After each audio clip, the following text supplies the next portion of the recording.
Standard 9, Chapter 4, Structure of the Atom. In Chapter 3, we have learned that atoms and molecules are the fundamental building block of matters. Please mark this.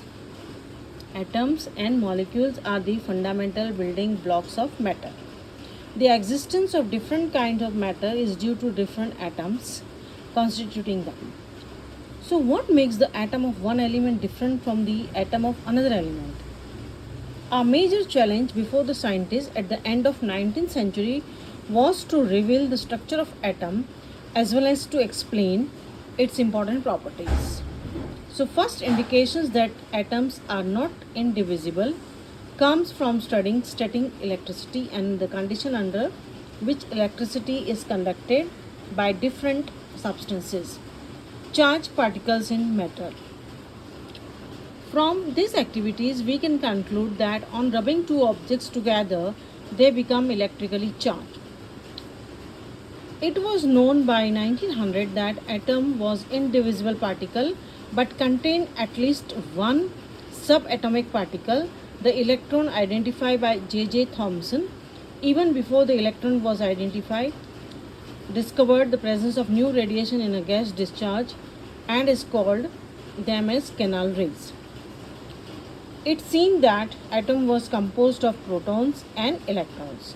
Protons positively charged, electrons negatively charged, mutually balancing their charges. In general, an electron is represented by Se and proton as P. The mass of proton is taken as 1 unit and its charge as plus 1. So now we come to structure of an atom. We have learned Dalton's atomic theory in chapter 3.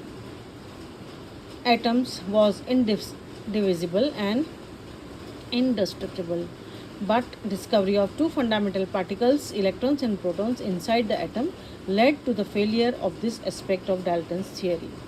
J.J. Thomson was the first one to propose a model for the structure of atom. So let us see the Thomson's model of an atom. Now you can see the Thomson model of an atom. Electrons are inside the circle with the positive sphere. The electrons in a sphere of positive charge were like currants, dry fruits in a spherical Christmas pudding. We can also think of a watermelon. Okay? So he proposed that an atom consists of a positively charged sphere and the electrons are embedded in it. The negative and positive charges are equal in magnitude. Now we come to Rutherford's model of an atom. He selected a gold foil because he wanted as thin as layer as possible. This gold foil was about 1000 atoms thick. Alpha particles are doubly charged helium ions. Since they have a mass of 4U, the fast moving alpha particles have a considerable amount of energy. So what he found was, you can see, scattering of particles by a gold foil. Most of the fast moving alpha particles pass straight through the gold foil. Some of the alpha particles were deflected by the foil by some angle, small angles. So it was found that after every 12,000 particles appeared to rebound. This result was almost and incredible, as if you fire a 15-inch shell at a piece of tissue paper and it comes back and hits you.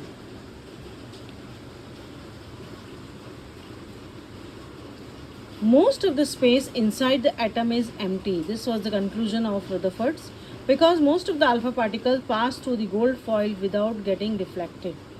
Very few particles are deflected from the path, indicating that the positive charge of the atom occupies very little space. A very small fraction of alpha particles were deflected by 180 degrees, indicating that all the positive charge and mass of the gold atom was concentrated in a very small volume within the atom. So the following points were: there is a positively charged center in the atom called nucleus. So center of the atom is called nucleus. Nearly all the mass of the atom resides in the nucleus. The electrons revolve around the nucleus in circular path. the size of the nucleus is very small as compared to the size of the atom. Now, what were the drawbacks of Rutherford's model of an atom?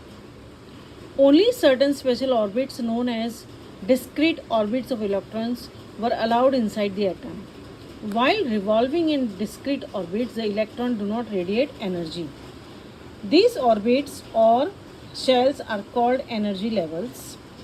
N shell, M, L, K, and this is the nucleus. These orbits or shells represented by them are K, L, M, N. Now we come to neutrons. Underline. In 1932, J. Chadwick discovered another subatomic particle which had no charge and a mass nearly equal to that of protons. Neutrons are present in the nucleus of all atoms except hydrogen. In general, a neutron is represented by N. Sum of the masses of protons and neutrons present in the nucleus is given by the mass of an atom. How are electrons distributed in different orbits? The maximum number of electrons present in a cell is given by 2n square, where n is the orbit number of energy levels 1, 2, 3. First orbit K shell will be 2 into 1 raised to 2, that is 2. Second orbit L shell will be 2 into 2 raised to 2, 8. Third orbit M shell will be 2 into 3 square. 3 square is 9, 9 2s are 18, and so on. Maximum number of electrons that could be accommodated in the outermost orbit is 8. Electrons are not accommodated in the given shell unless the inner shells are filled. Atomic structure of the first 18 elements is shown schematically. You can see now. First 18 elements. Now we come to valency. We have learned about the electrons in the atom are arranged in different shells or orbits. The electrons present in the outermost shell of an atom are known as valence electrons. It was observed that atoms of the elements completely filled with 8 electrons in the outermost shell show little chemical activity. In other words, their combining capacity or valency is 0. Of these inert elements, the helium atom has 2 electrons in the outermost orbit, and all elements have atoms with 8 electrons in the outermost shell. So you can check the table. Hydrogen, atomic number, number of protons, number of neutrons, number of electrons, and how they are distributed in the K, L, M, N shell. So please study the table nicely. The combining capacity of the atoms of elements, that is, the tendency to react and form molecules with atoms of the same or different elements, was thus explained as an attempt to attain a fully filled outermost shell. If the number of electrons in the outermost shell of an atom is close to its full capacity, then valency is determined in a different way. For example, fluorine atom has 7 electrons in the outermost shell and its valency could be 7, but it is easier for fluorine to gain 1 electron instead of losing 7 electrons. So valency will be -1 because it takes 1 electron. An atom of each element has a definite combining capacity called its valency. Valency of first 18 element is shown in the table 4.1. Atomic number and mass number. Atomic number is denoted by Z, is defined by the number of protons they possess. For example, Z is equal to 1 because in hydrogen atom only 1 proton. Carbon, Z is equal to 6, therefore atomic number of carbon is defined as the total number of protons present in the nucleus of an atom. Mass number, for example, mass of carbon is 12U because it has 6 protons and 6 electrons. So 6 plus 6 becomes 12. Mass number, symbol of element, atomic number A, mass number Z, atomic number, symbol of element. This is the formula 14 So 7 is the atomic number, 14 is the atomic mass, and nitrogen. Isotopes. In nature, a number of atoms of some elements have been identified which have the same atomic number, please mark it, but different mass numbers. Okay? Same atomic number but different atomic mass. For example, mark this example also. 3 atomic species, namely protium 1H1, deuterium 2H1, or D, tritium 3H1, or T. Atomic number of each is 1, but the mass number is 1, 2, and 3. So you can see the other examples also. Chlorine occurs in nature in two isotopic forms with masses 35U and 37U in the ratio 3:1. The average atomic mass of chlorine atom on the basis of above data will be 35 into 75 upon 100 plus 37 into 25 upon 100, and you get 35.5U. Now we go to the applications. An isotope of uranium is used as a fuel in nuclear reactors. An isotope of cobalt is used in the treatment of cancer. An isotope of iodine is used in the treatment of goiter. Now we go to isobars.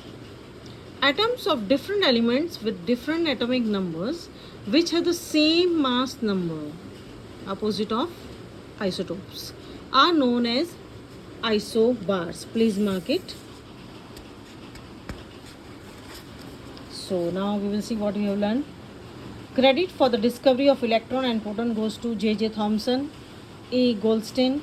J.J. Thomson proposed that electrons are embedded in the positive sphere. Then Rutherford's alpha particle scattering experiment led to the discovery of atomic nucleus. Rutherford's model of the atom proposed that a very tiny nucleus is present inside the atom and the electrons revolve around this nucleus. The stability of the atom could not be explained by this model. Niels Bohr model of the atom was successful. J. Chadwick discovered the presence of neutrons in the nucleus of an atom. So 3 subatomic particles of an atom are electron, proton, and neutrons. Electrons are negatively charged, protons are positively charged, and neutrons with no charge.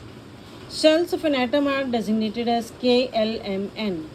Valency is the combining capacity of an atom. Atomic number of an element is same as the number of protons in the nucleus of its atom. The mass number of an atom is equal to the number of nucleons in its nucleus. Isotopes are the atoms of same element which have different mass numbers. Isobars are atoms having same mass number but different atomic numbers. Electrons are elements are defined by the number of protons they possess. Okay, so read the lesson again.